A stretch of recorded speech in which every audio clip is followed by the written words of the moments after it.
Hey, this is Warren Redlick. Hey. Hello, hello, hello. Hey, this is Warren Redlick. I wanted to talk about the Trump indictment. I just saw this. This is not a subject I love talking about, but I want to dive into it. Uh, this strikes me as I just want to go through. I don't want to prejudge this. I just want to lay out what my thoughts are here. And we've got the document. I'm gonna look at the chat later, but here's where we start. This is now, oh, sorry, background. I am a New York trial lawyer, New York criminal defense lawyer. I've handled criminal cases. I'm now retired. Technically, I think I'm not retired under New York law, but I'm retired. I retired as a Florida lawyer as well. Most of my work as a criminal defense lawyer was in New York, not in New York County. I may have handled one or two cases in New York County, and they were not serious. New York County is one of the 5 counties in New York City. I did very little or no criminal work in New York City. And by the way, discriminate cogitande, critical thinking, t-shirt at elonbits.com. So this is the statement of facts for the indictment that was just filed or released against Trump. And there's a lot of detail here. I want to go through it. This is a common format of something like this. People of the state of the New York is the prosecution is the state. You'll see it state versus Trump would probably be the way this, or people versus Trump would be the way this would show up. It's not Alvin Bragg, who's the prosecutor versus Trump. Alvin Bragg, who's the Manhattan district attorney or the New York County district attorney, is his job is to represent the people of his county. So it's the people of the state of New York against Donald Trump. This is what's known as the caption, the top part. And then here we have introduction. We dive into a set of facts. There's another document that is uh, the other document is the, would I date Stormy? Probably not. No. The other document is uh, the indictment itself, which details the 34 felony counts that are charged against Trump, which are specific, transactions. Each count appears to be something about falsifying, repeated, fraudulently falsifying New York business records to conceal criminal conduct. I believe this is because the Trump organization is a New York business, so it's New York business records. This a little bit. I'm sorry. So first thing is, I'm a criminal defense lawyer. I am a now retired criminal defense lawyer. Handled criminal cases in New York. The other thing I want to start off with is I've never liked Donald Trump. I don't like Joe Biden either. I didn't like Obama. I didn't like Bush Light, as I like to call him. I'm a libertarian. I tend to not to like candidates of either party, politicians of either party. Currently, I have a soft spot for Ron DeSantis. So, if anything, I'm biased against Trump all the more because I support one of the competitors for the Republican nomination. And at the same time, my first read of this document, there's a bunch of reasons why I think this probably isn't a good prosecution. I'm not saying he won't be convicted. I'm just saying I don't at gut level, I don't like it. Even though I dislike Trump, I sued during the 2016 campaign. I was in a lawsuit against 3 Trump supporters. I made negative headlines. I wasn't trying to make negative headlines against Trump, but I did participate in basically creating negative headlines about Trump. Most famously, Roger Stone is one of the people that I sued, Carl Palladino and Michael Caputo, all Trump supporters who were prominent, campaign leaders, whatever, for the Trump campaign, or very involved in the Trump campaign, and or campaign consultants, however you want to call it. Never liked Trump. I'm an upstate. I'm from Albany, New York. I grew up in Albany, New York. People in Albany, New York, and upstate New York generally, we have a dislike for loudmouth New Yorkers. Donald Trump is the quintessential loudmouth New Yorker. Just to give you some idea of where I'm coming from when I say this. Is it true that I have a grizzly bear as a pet? So I'm gonna stay away from the chat for at least temporarily while I go through this. I just want to go through. So this is the beginning, the introduction. This isn't really a fact. It's supposed to be a statement of facts. The defendant repeatedly and fraudulently filed New York business records to conceal criminal conduct that hid damaging information from the voting public during the 2016 presidential election.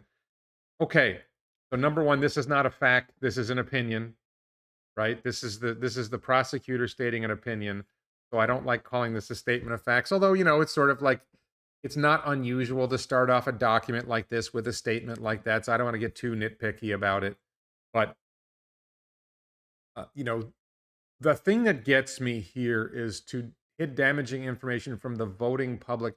This is very clearly now right from the get go. You're saying this is a political prosecution. You're not prosecuting. In other words, if he had repeatedly and fraudulently falsified New York business records that didn't that wasn't related to an election, you wouldn't be prosecuting him. That's a problem. There's a New York Times article today that says that Alvin Bragg is New York County District Attorney. New York County is Manhattan. Manhattan is New York County. It's one of the five counties of one of the five boroughs and one of the five counties of New York City. So Alvin Bragg supposedly ran on reforming the criminal justice system, and now he's devoting an incredible amount of resources. This is going to take a lot of attorneys. This is going to take a lot of investigators. This is going to take a lot of New York court time. This is going to take a lot of attention away from any effort to reform the New York criminal justice system, which I think New York City criminal justice system, which I think does need reform. As a libertarian, I would like to see some significant reforms of the criminal justice system. This appears to be much less likely to happen with Bragg focused on this. This is going to probably persist for months or years and take away from what he promised the voters he was going to do. A little bit of background also, I just want to mention this. Bragg appears to have been funded at least substantially. I don't know how much substantially. There's allegations he was funded by George Soros. I think it's pretty clear he was funded by George Soros. George Soros is a partisan billionaire who supports Democrats and attacks Republicans. You can call me anti-Semitic for saying so, but I am Jewish, and I would say that George Soros is anti-Semitic. He's certainly anti-Israel. So, and Sheldon Adelson is a prominent Republican Jew who gives money to Republican candidates, and when people criticize Sheldon Adelson, nobody calls them anti-Semitic. So I think that's a little iffy there. And I just think the fact that Bragg was funded by Soros could affect his motivations. And in fact, when I worked in Albany County, the Albany County District Attorney, David Soares at the time, had been funded by George Soros, was supposed to pursue drug policy reform, which is something I supported, and I supported his candidacy because he was campaigning on drug policy reform. He got elected, and he stopped and didn't do anything about drug policy reform in in Albany County. So I got a bad taste in my mouth from George Soros funding prosecutor candidates. So with that background, and just to be clear, again, never liked Trump. Still don't like him. Still don't support him. If I'm going to support I'm probably going to support a libertarian candidate for president. But if I'm going to support a major party candidate, it's Ron DeSantis. I live in Florida. I think DeSantis has done a pretty good job as governor. And he's apparently competing with Trump for the Republican nomination. So if I have any bias here, it's predominantly against Trump. But my bias is really I don't like, use my French, but BS prosecutions. So the factual claim, and let me just check the chat again before I dive in more. Yeah, it's interesting that this is basically, am I from Syosset, Long Island? I was born in Syosset, Long Island, but I got out of there. I told my parents when I was 3 we had to get out. So I'm no longer a resident of Long Island. Moved out when I was 3. I told and they made me go to Wisconsin. It was really unfair. So here's the rough facts from August 15th to December 2007, August 2015 to December 2017. So a roughly 2-year period. The defendant, Donald Trump, orchestrated a scheme with others to influence the 2016 presidential election by identifying and purchasing negative information about him to suppress its publication and benefit the defendant's electoral prospects. Okay, so this sounds like maybe unsavory behavior, but pretty typical behavior of political candidates, that they try to suppress negative information about themselves. It is one of the things that candidates do. And paying for it if you have to, that seems to be part of the way it's done. In order to execute the unlawful scheme, so apparently purchasing negative information and suppressing it is unlawful. No, I don't think that's unlawful. I think that's normal political behavior. In order to execute the unlawful scheme, again, this is where it starts right here. I don't think this is unlawful. I think it is normal for candidates to manipulate information to the benefit of their campaign. I don't like it. I think it might be inappropriate. It might be unethical. It might be a sign of dishonesty that is common in politicians. I don't think that's unlawful. And we'll wait and see as we go through here. Again, I went through this once and I formed an opinion, But I'm going through it again now, and I want to, reform my opinion based on what I read as we go through it. And maybe something will trigger me, and I'll say, wait a minute, okay, this is kind of good. In order to execute the unlawful scheme, the participants violated election laws and made and caused false entries in the business records of various entities in New York. I think this is primarily the Trump organization, that checks were written to Michael Cohen. As I understand it, Michael Cohen, who is what is or was Trump's attorney in some level, was the agent who carried out the payoff of Stormy Daniels and maybe others. I think there's others in here. And there's some coordination with the National Enquirer paying off Stormy Daniels and others to keep their silence. Is that illegal? I don't know. Made and caused false entries in the business record. So I think the idea is that the checks that were written as retainer fees, legal fees to Michael Cohen, when they were actually Michael Cohen is paying off these other people. They're not really legal fees. They're reimbursing him for the money that he spent. And the participants also took steps that mischaracterized for tax purposes the true nature of the payments made in furtherance of the scheme. This is how they got Capone, right? Tax fraud. I don't remember seeing the tax part when I read through the document, so we're going to go through it again. Maybe is that New York tax fraud or federal tax fraud? One of the things I don't like is this is a federal candidacy, and the idea of a New York prosecutor prosecuting someone for what's essentially something that happened on the federal stage is a little iffy. Like, why isn't the Justice Department prosecuting him for this? Why is this falling to the Manhattan District Attorney? Is this really the job of the Manhattan or the New York County District Attorney to prosecute something that's really something that happened at the federal level? I'm not saying you can't do it. Just saying it leaves a bad taste in my mouth. No Stormy Daniels jokes on that, please. All right. So one component of this scheme, it's important that you use the word scheme when you're accusing somebody of a crime. Whatever they did is a scheme. One component of this scheme was that at the defendant's request, a lawyer who then worked for the Trump Organization as special counsel to the defendant, lawyer A, this is presumably Michael Cohen, overtly paid $130,000 to an adult film actress, presumably Stormy Daniels, shortly before the election to prevent her from publicizing a sexual encounter with the defendant. I don't remember when that was. I thought that was earlier than shortly before the election. That's not important. Lawyer May made the $130,000 payment through a shell corporation he set up and funded at a bank in Manhattan. This payment was illegal, and Lawyer A has since pleaded guilty to make an illegal campaign contribution and served time in prison. Further, false entries were made in New York business records to effectuate this payment, separate and apart from the New York business records used to conceal the payment. Okay, so there's 34 counts, but this all ties down to like each count is like a check that was written or a payment that was made or a record that was reported about the check that was written. And what I find interesting here is it doesn't sound, and as I went through it again, we're going to go through it again. I didn't find in the document when I went through it the first time that Trump directed how the records were done. Right? I'm not saying it didn't happen. I'm just saying as I went through it the first time when I was like, well, wait a minute, it sounds like these things were done. It's not clear that Trump said, hey, do this through a shell corporation. Hey, do this. Don't record this as a campaign expense. Record this as a lawyer expense. I'm not saying it didn't happen. I'm just saying, and maybe it is in here, but I didn't see it the first time I went through it. So let's keep going through. So, this seems to be like the big chunk of it. I think there's more, but the big chunk of it is $130,000 payment, presumably Stormy Daniels, by Michael Cohen. And by the way, the payment was illegal, and Lawyer A has since pleaded guilty to making an illegal campaign contribution. It's not clear to me. People plead guilty when they're innocent. I've seen it. Okay. I've seen it as an attorney representing a client I believed was innocent. I told him he was innocent.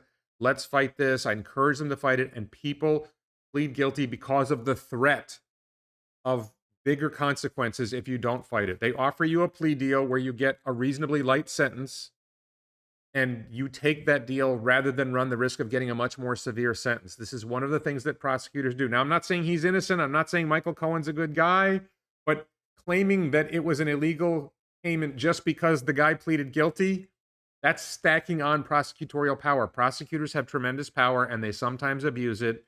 And there's hints of abuse of power in this prosecution. Again, I don't like Trump. Just to be clear, never liked him. I'm surprised that people voted for him. I was stunned that I think he's a clown show. Apparently Americans like clowns. I'm stunned that the Democrats chose Biden as their candidate. when just on the Hunter Biden Ukrainian energy board, a company board thing, like I can't believe that the Democrats chose this guy as their candidate. He can barely talk. He's, basically senile, and he's clearly his son is committing, abusing his position as the son of the vice president. And yet, okay, and there was other stuff, some Chinese venture fund or something like that, that the Democrats chose this guy as their candidate. So I've got criticisms of both of these guys, not to mention my unabiding distaste for Obama's "you didn't build that" line. Okay. So after the election, the defendant reimbursed lawyer A for the illegal payment through a series of monthly checks. First from the Donald J. Trump Revocable Trust, the trust created under the laws of New York, which held the Trump Organization entity assets after the defendant was elected president, and then from the defendant's bank account. Each check was processed by the Trump Organization. Each check was disguised as a payment for legal services rendered in a given month of 2017 pursuant to a retainer agreement. So this is an important detail.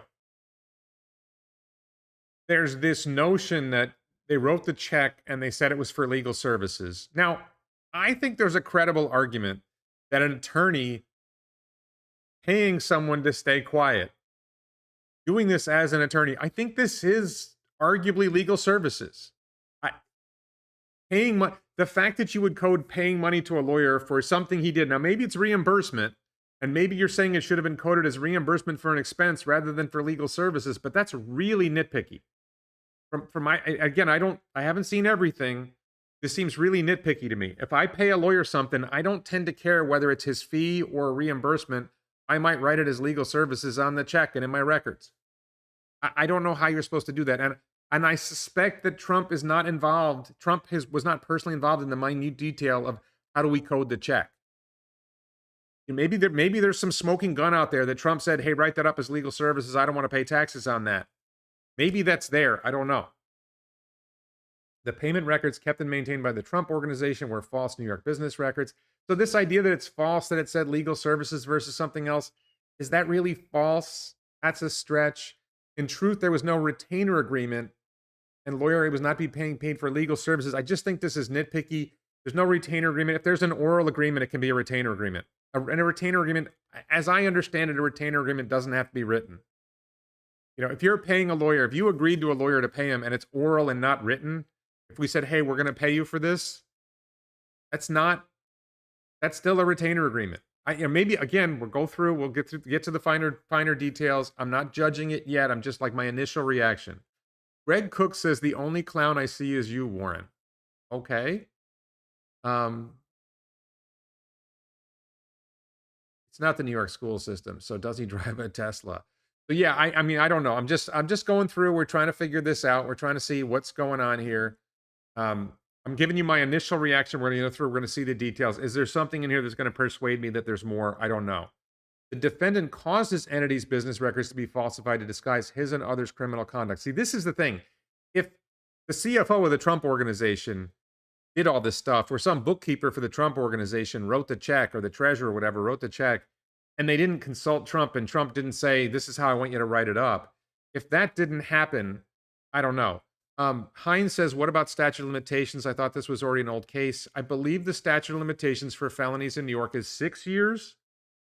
So if we have a continuing course of conduct into 2017, I think it was December 2017, we're within 6 years for a felony. Is there some, if I had chili for dinner, should I cancel my date tonight? Sure, cancel your date tonight. So after the election, okay, we got that. So let's keep going. Sorry, let's keep going. The defendant is the beneficial owner of a collection of business entities known by trade name of the Trump Organization, blah, blah, blah. Okay, he's the Trump Organization. He was a candidate for president. Okay, this is just background facts. The scheme. Oh, the scheme. I just love the word the scheme. You know it's bad when it's a scheme. If it was a plan, it would be okay. But since it was a scheme, it was criminal. The catch and kill scheme to suppress negative information. Like, seriously, we don't think that how many people did Bill Clinton pay off to suppress his sexual history? I have no idea. Did Hillary pay him off? How did that happen? Did anybody investigate that? I don't know. During and in furtherance of his candidacy, agreed to identify and suppress negative stories about him. No big deal. Two parties of this agreement have agreed to admitted to committing illegal conduct. Lawyer A pleaded guilty to 2 federal crimes and subsequently served time in prison. I think that means he's out. So he served a short prison sentence instead of what might have been a long prison sentence if it went badly for him. And American Media Inc., which is basically the National Enquirer, admitted in a non-prosecution agreement that it made a payment to a source of a story to ensure the source did not publicize damaging allegations about the defendant before the 2016 presidential election and thereby influence that election. Again, I don't see this as I'm puzzled at how this is a crime, and I'm puzzled at how it's a New York State crime. Like, if fundamentally you're prosecuting him for, it seems like fundamentally they're prosecuting him for suppressing information about the election, which would seem to be more of a federal issue than a New York State issue. It's not like Trump thought he was going to win New York. It's not like New York was a decisive state. If it was a swing state, maybe the swing state would have a say somehow. I mean, this is sort of iffy to me.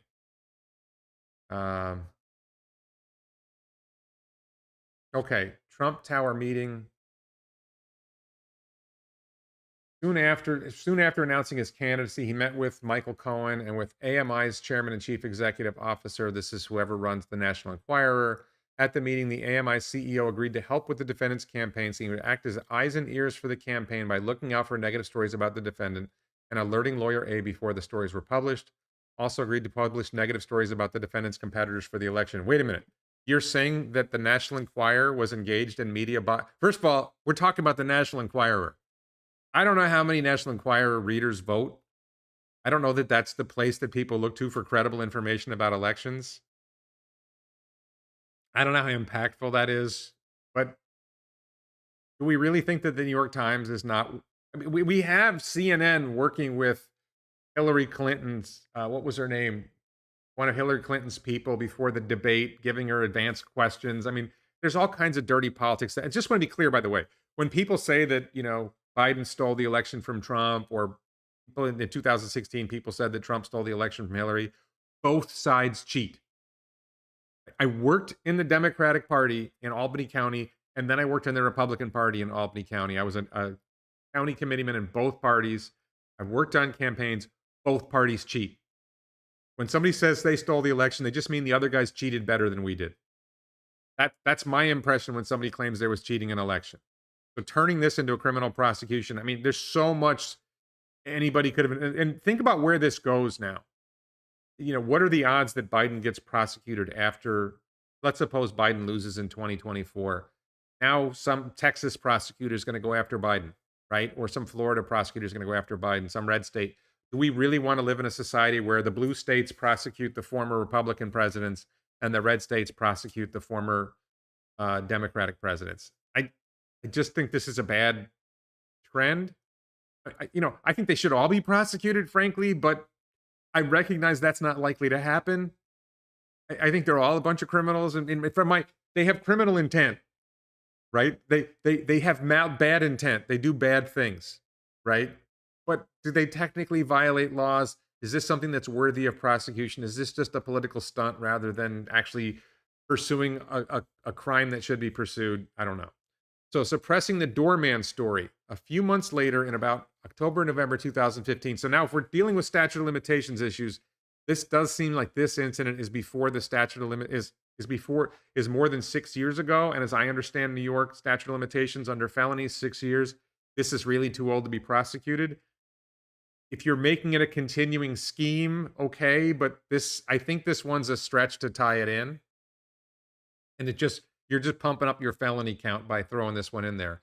So the AMI CEO learned that a former Trump Tower doorman was trying to sell information regarding a child that the defendant allegedly fathered out of wedlock. At the AMI CEO's direction, AMI negotiated and signed an agreement to pay the doorman $30,000 to acquire exclusive rights to the story. AMI falsely characterized the payment in AMI's books and records, including in its general ledger. AMI purchased its information from the doorman without fully investigating his claims, but AMI directed the deal take place because of his agreement with defendant lawyer A. So here, I don't see anything here that Trump is involved with this, right? Trump is involved with an agreement. Hey, we're going to, AMI, which is the National Enquirer, is going to suppress stories. When AMI later concluded the story was not true, in other words, the negative story about Trump was not true, and somehow this merits being included in this indictment, right? Why is this here?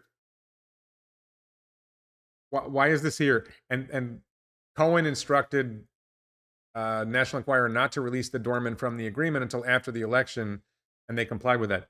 You agree they agreed to keep the guy from releasing a false story that was negative about Trump. I mean, this is the best. This is what you're leading with. This is not good. Okay, so suppressing woman one's account. Okay. About 5 months before the presidential election, in or about June 2016, the editor-in-chief contacted lawyer about woman one who alleged she had a sexual relationship with the defendant while he was married. I think this is the Stormy Daniels one. Actually, I think this is not the Stormy Daniels one because this is $150,000, not $130,000. I'm not sure. We're going to figure this out.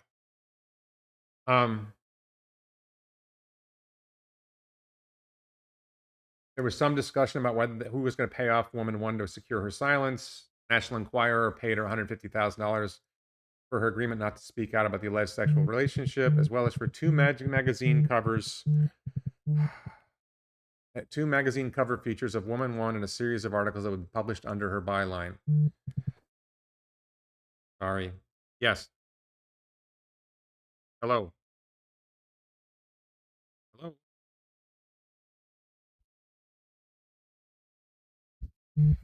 I'm sorry. Hello.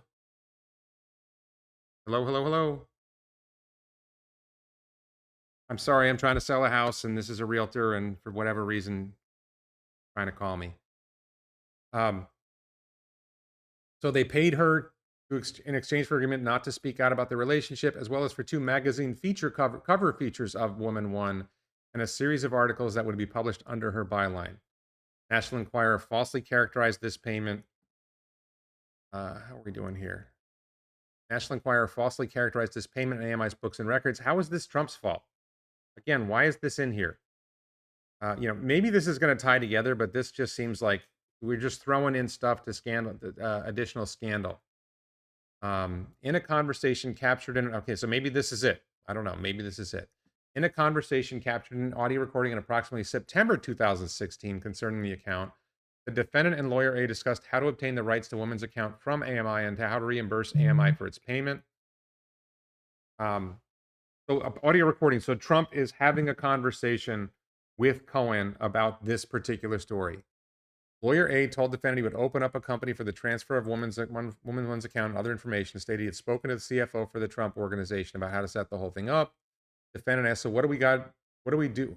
What do we got to pay for this? $150 and suggested paying by cash. When lawyer A disagreed, the defendant then mentioned payment by check. After the conversation, lawyer A created a shell company called Resolution Consultants LLC. So Trump's suggestion was pay cash, right? Trump's initial, which would be, not a tax issue, as far as I can tell, would not create falsified business records, as far as I can tell.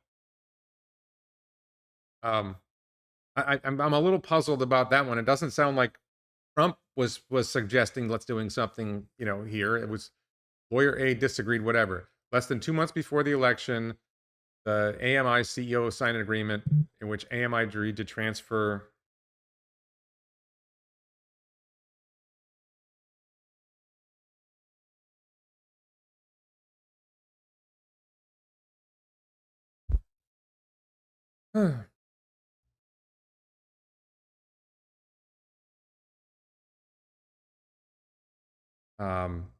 signed the agreement which AMI agreed to transfer its rights to Woman One's account to lawyer A's shell company for $125,000.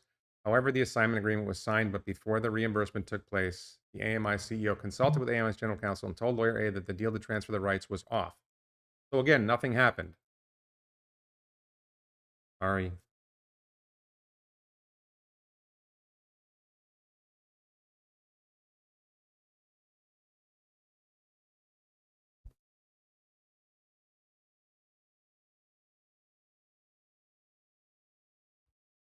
Okay.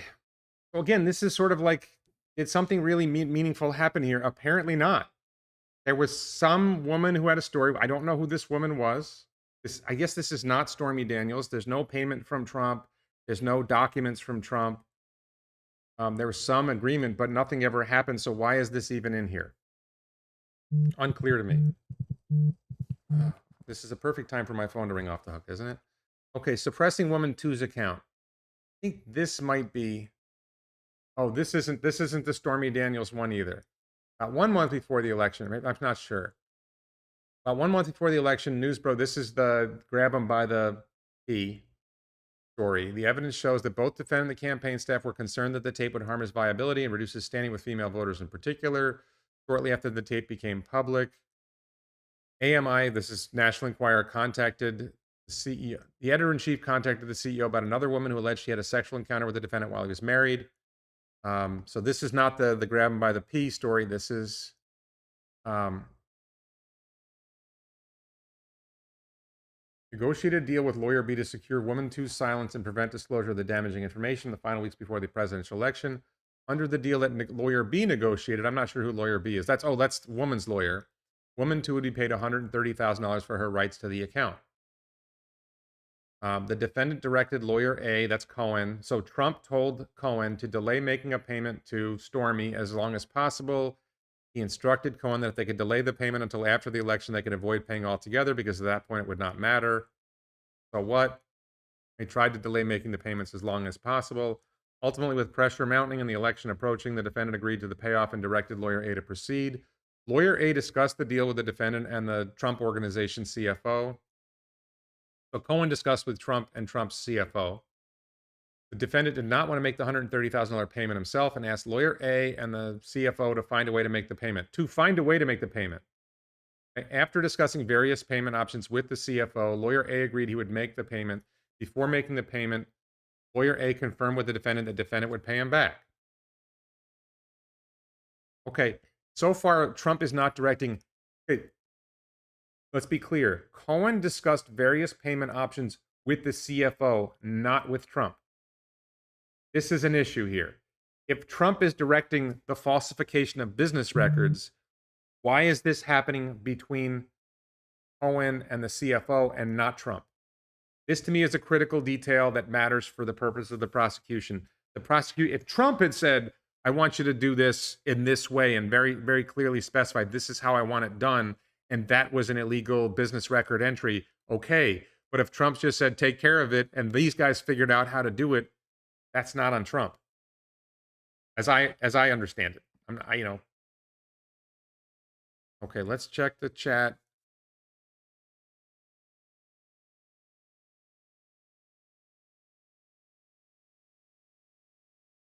Okay. Sorry. I think somebody in the chat is referring to Trump as Pecker, which I find hilarious.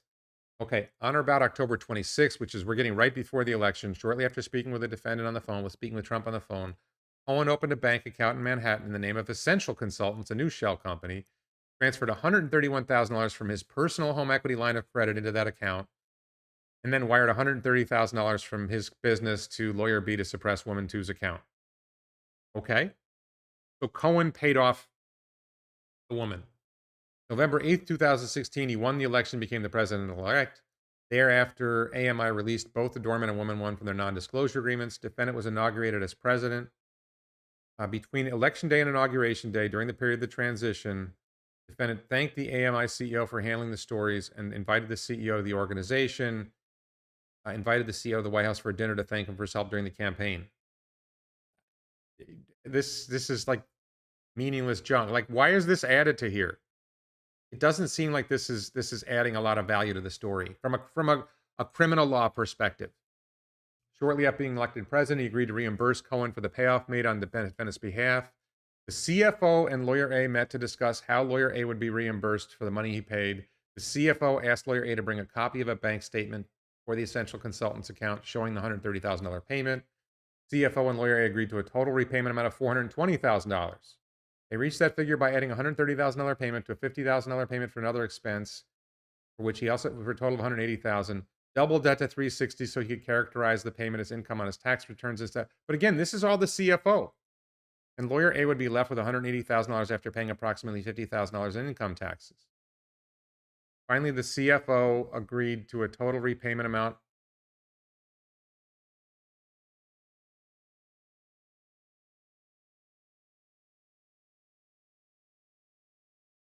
Finally, the CFO added an additional $60,000 as a supplemental year-end bonus. Together, these amounts totaled $420,000. The CFO memorialized these calculations in handwritten notes on the bank statement that Lawyer had provided. Again, where is Trump Okay, this is maybe it. So far, Trump, the CFO is making these decisions with Cohen, not Trump making the decisions. Trump, the CFO, and Cohen then agreed that lawyer A would be paid the $420,000 through 12 monthly payments over the course of 2017. At no point did lawyer A have a retainment agreement. Again, I don't see Trump deciding how these records are going to be prepared. I don't see Trump deciding how the payments are going to be made. He agreed to the amount he was going to be paid, but it doesn't look like he agreed to the manner, to the deceit in terms of tax records or business records. It doesn't look like Trump was involved in that. CFO took care of that. So far, I don't see any evidence that Trump directed the falsification of business records, which is the how they're getting Al Capone, right? Trump and Cohen met in the Oval Office and confirmed the repayment agreement. Lawyer A emailed the controller of the Trump organization the first monthly invoice. The CFO approved the payment. The CFO gave the instruction post to legal expenses, put retainer for months of January and February 2017 in the description. Lawyer A submitted 10 similar monthly invoices. Each invoice falsely stated it was being submitted pursuant to the retainer agreement. Again, this is nitpicky to say this is not a retainer agreement. They had an agreement. It's we're going to pay you this much money for your work, which is legal work. The fact that some of it's for expenses and some of it isn't, I don't know. And the services weren't rendered in a month of 2017. That's getting nitpicky. The Trump Organization controller forwarded each invoice to the Trump Organization accounts payable supervisor. So far, I don't. Again, we're going through all these details. I'm waiting for where Trump directed these false entries. We're seeing this as falsely describing it as a legal expense. I mean, it is a legal expense if the Trump Organization is dependent on Trump's brand, right? His personal brand, which it is. And if this is a negative, if these stories are a negative on Trump's brand, the fact that it's also a benefit to the campaign doesn't change the fact that it's also a benefit to the Trump Organization to protect the brand, to keep this silent. And it is a legal expense. I don't know how else are you supposed to code it? How are you supposed to code payoffs? Payoff to keep people silent. Are we sure they're not legal expenses? I'm not sure, because I don't see in here, how should they have coded this? Should they have coded this as illegal payment? Because it's not an illegal payment. Like, how are they supposed to do this? The first check was paid from the defendant's trust and signed by the Trump Organization CFO and the defendant's son as trustees. There's no indication that whichever son knew what this was even about. And certainly there's no indication that Trump knew how the mechanics were being handled. This is why you have a CFO. This is why you have accountants to do this stuff for you. Trump doesn't need to worry about this minutia. Again, maybe it's going to come up at some point in here, but so far we're not seeing it. The remaining 9 checks were paid by the defendant personally. Each of the checks, okay, so here's where we're going. Each of the checks was cut from the defendant's bank account and sent along with the corresponding invoices from lawyer A. The checks and stubs bearing the false statements were stapled to the invoices also bearing the false statements. The defendant signed each of the checks personally and had them sent back to the Trump Organization. There, the checks, the stubs, the invoices were scanned and maintained in Trump Organization's data system. Now, again, okay, so Trump signed these particular checks. Did he direct the Trump Organization how to record them? I guess they're indicated as legal services. Again, I can see this. I don't think the claim that these aren't legal services is really that good. I don't know. And does Trump know, that this is a stretch to me?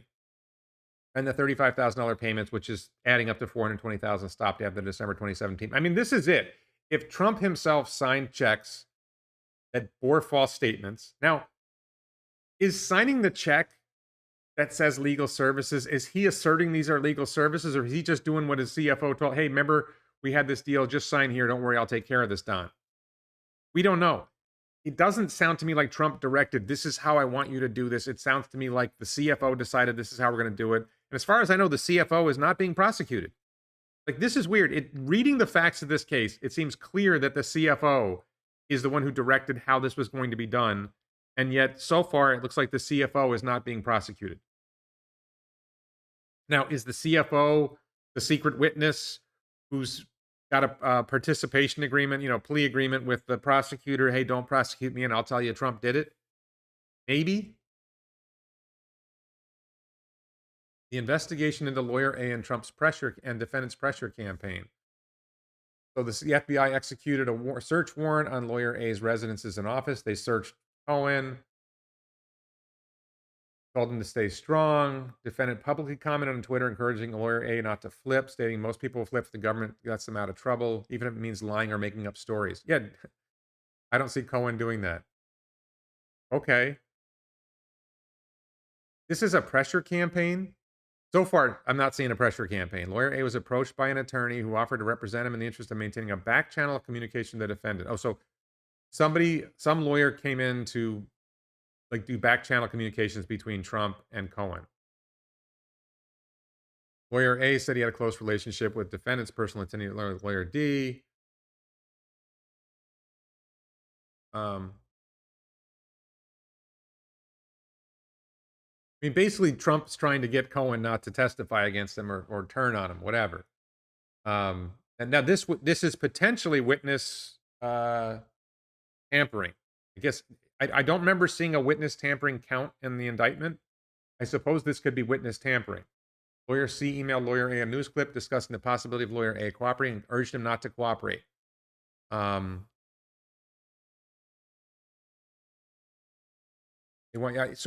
far, I'm not seeing like tampering. They didn't pay him off not to talk. They didn't threaten. There's no threats.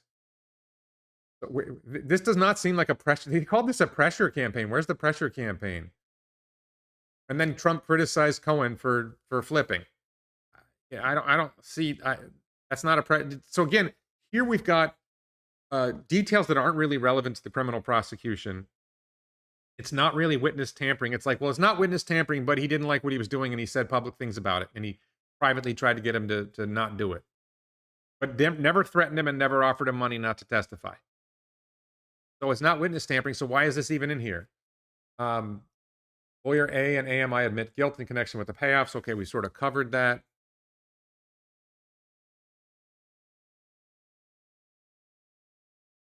Now Cohen says he did it at the direction of a candidate for federal office. And he's saying it was for the principal purpose of influencing the election. There's no false documents in here. He's not saying that Trump did false documents, at least so far. I'm not seeing false documents in here. And that's it. So I'm going to go with what I said before, that I don't think this is sufficient. This does not strike me as a legitimate prosecution. I think this is weak. So, all right, let me look at the chat here for a second. Yeah, look, having an affair is not a crime. Does this mean Trump's a bad person? Yeah, I always thought Trump was a bad person. I never liked the guy. But the issue here is there a crime here? Where's the crime? The crime is falsification of business records, which appears, if it's falsification of business records, I'm not convinced that coding the checks as legal service is false. I didn't see any reference to, it's early in the document. There was a reference. Let me see if I can find it. There was a reference to taxes. We just went through this, and I don't see the taxes. Mischaracterized for tax purposes, the true nature. Oh, I guess that's it. But that's not Trump. That's the CFO. So I'm not buying this. I think that okay, so this is just my reaction. I'm just going my reaction here. As I look at this, like, look, I think Trump's a bad guy. I think Biden's a bad guy. I think Alvin Bragg right now is a bad guy. I think George Soros is a bad guy. So what? I don't see this as a legitimate prosecution because on the facts that are in the statement of facts, I mean, I honestly see, like, I can see Trump's attorneys moving to the term quash the indictment. I think it's quash, a motion to quash the indictment. that the facts asserted in the statement of facts do not support the offenses charged against Trump, because the facts support that the director of the Trump, that the CFO of the Trump organization did these things. Number one, you have, is it really inappropriate to characterize as legal services? Is that really a falsification of a business record? And I would say beyond that, is it a meaningful falsification? Is it like, I think we're on a close call here, whether that's a falsification of a business record. It is something that an attorney does, negotiating with people to get them to agree not to talk about something. Who else would you pay for that? The fact that some of it was reimbursement and some of whatever, okay. Maybe the way that they talked about how they were doing it, okay. But it's not clear to me that it's, is it shady? Yes. Is it false as a legal concept? Criminal, from a criminal standpoint, I'm not sure. But then very clearly to end the statement of facts, it's the Trump organization CFO who's making these decisions how to prepare the records, not Trump. So, all right. So I'm looking to see, every politician in existence was a bad guy with the exception of possibly Abraham Lincoln. Nah, pretty much most of them, not all of them. And yeah, I don't think Lincoln was that great either. So if it's a campaign finance violation, Jim Whitehead's responding to John. Dershowitz has pointed out it's a campaign funding violation only if you can prove there's no other reason. But if it's a campaign finance violation, that's a federal issue, not a state issue. That's not something that you would prosecute in New York County. That's something you would prosecute in federal court. The New York County District Attorney wouldn't prosecute a campaign fine. So let's be clear about this. Let me just summarize a couple of things here. Okay. Number one, never liked Trump, always disliked Trump. I'm an upstate New Yorker, never liked loudmouth New York City people. Trump is the quintessential loudmouth New York City guy. I think he's a blowhard. I think he's a clown. I'm not a fan of most national level politicians or even, federal, state level politicians. Oh, here's a good question. So that, let me just address this question. Off Rail Russiagator says, am I uncomfortable with what appears to be a violation of the attorney-client trust relationship by Cohen? I don't think this is, if it's a crime, if they participated in a crime together, then there's no attorney-client privilege for that. So no.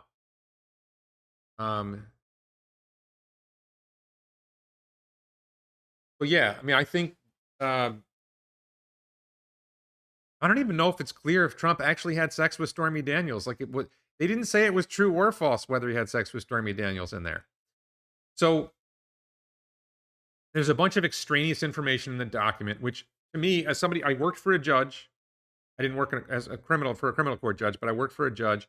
When a lawyer presents information that doesn't really support the case and just seems like more salacious details to just make somebody look bad, to me, that discredits the underlying case. It's like, look, I don't really have him on the facts, but here's some other stuff he did that was bad that's not illegal, and I just want to make him look bad in a document. That doesn't sit well with me if I'm sitting as a judge. Then you go through the facts, and there's two fundamental flaws. The biggest flaw is that it does not appear that Trump was involved in deciding how the records would be prepared, and the fundamental charge is that they're falsified business records. Also, secondarily, not clear that the records are actually false, or that there was an intent to falsify them. All right. Okay, so I'm looking at the chat. I don't see anything in the chat that I can talk about. I think I've laid out why I think this is kind of a bogus prosecution. Again, I don't like the fact that the DA is funded by George Soros, and that doesn't make me anti-Semitic because I'm also Jewish, and I think personally that George Soros is anti-Semitic because he's anti-Israel. Soros funded the district attorney of Albany County where I worked, and the district attorney did not pursue the drug policy reform that Soros was supposedly going to do, and the reason that Soros supposedly funded him. So I just think, and I think that what you end up with is this shoddy, what looks to me like a shoddy prosecution. This is a critical flaw. Nothing in the facts says that Trump directed the falsified records, if they're false. Directed them how they're going to do the records whatsoever. Nothing, he wanted to pay cash, which would not have been a falsified business record. If anything, that's New York Professional says, Warren, you should focus more on Tesla. Your rosy prognostications of Tesla has also not come true. I'm only doing this video because somebody, my friend Justin Horn said, hey, Warren, can you go through this and explain it to us? The Tesla community is interested in this topic. The Tesla community knows me as a lawyer. I agree that my rosy prognostications of Tesla are sometimes don't come true. I think overall Tesla is delivering pretty well on where I think it's going, and my most of my rosy prognostications are for 2026 or 2030. So SLPC, what is that? Southern Law Poverty Center, whatever says anti-Israel is not anti-Semitic. Surely talking about a state. Yes, anti-Israel can be anti-Semitic. It's not necessarily anti-Semitic, but it can be anti-Semitic.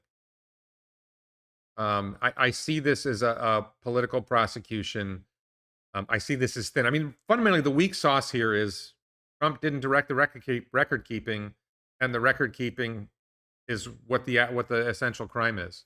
And Justin says hello. Thank you, Justin, for suggesting this. I appreciate it. I'm glad we did this. Um,